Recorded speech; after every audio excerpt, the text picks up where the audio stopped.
Hey friends, and well, let me be honest, probably before this video is over, some of you will consider me as an enemy.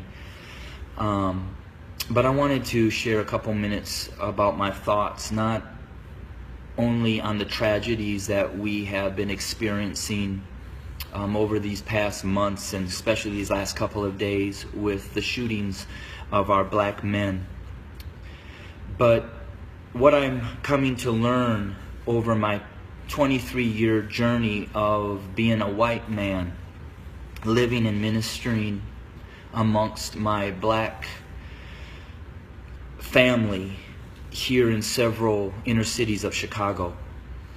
And I'm going to speak very black and white because, let's be honest, it's a black and white issue.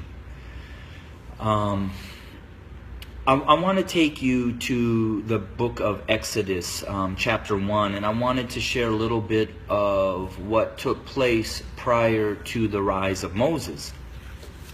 When I read that, it talked about that the Pharaoh became concerned and very fearful that the Hebrew slaves were growing in number and in power. So in order to maintain their oppression, he put upon them great labor.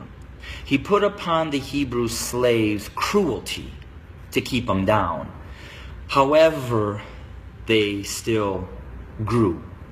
And so he brought together some midwives, and he instructed them that when a Hebrew boy was born, kill him.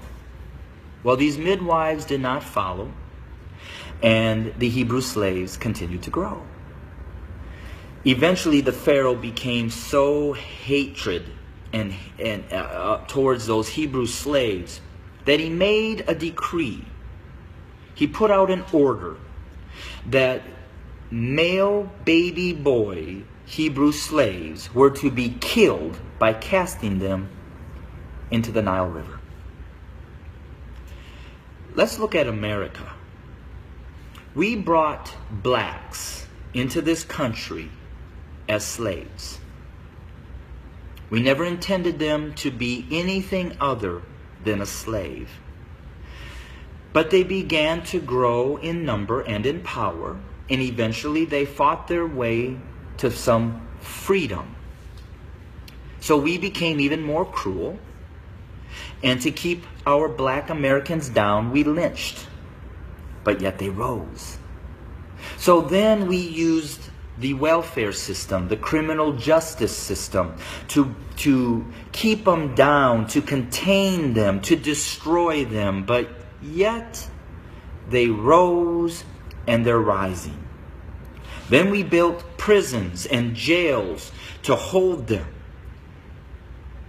Yet they rose. And so now we are doing exactly what the Pharaoh did at the end, sending out a decree: kill them. So until we admit that when we wrote this Constitution that all men are created equal, that we never intended to include our black brothers and sisters, our nation may end up facing exactly what the Egyptians faced when they refused to let God's people go.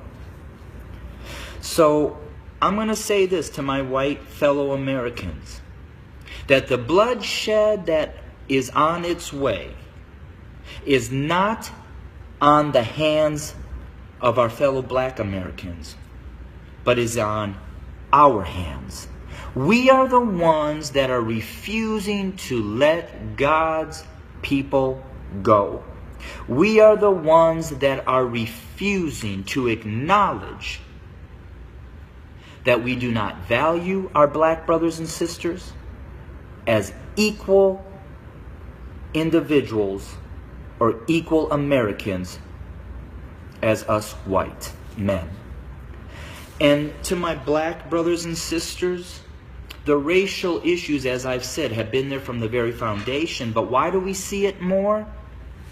Because there's a shifting. See, us white men have been at the head since the foundation. But we've had a black president. And you know, we've done everything in our power to keep him from really changing things. Now we have another minority rising to the top, a white female. What does that say? Those of us who are white men who have been at the head are now starting to see and fear that we are going to become the tail. And we know what we've done to you. And so now we're fearful that you're going to do to us what we have done to you.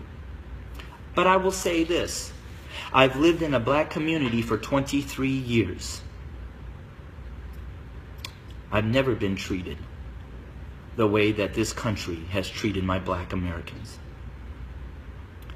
So I call out my white Americans to say we better heed, repent, acknowledge, and change.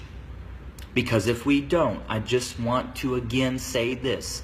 The bloodshed that we will experience is on our hands, not the hands of our fellow black Americans. I welcome your comments. I welcome your feedback. Hit me up on Facebook or go to my webpage at www.studio2911.org. Again, that's studio2911.org. I don't necessarily know the answer, except for us white Americans need to repent, acknowledge the lies that we have taught, acknowledge our value system of equality. It is not here, and it does not include our black brothers and sisters. And we need to change, and we need to change now. Thanks for your time. Bless you.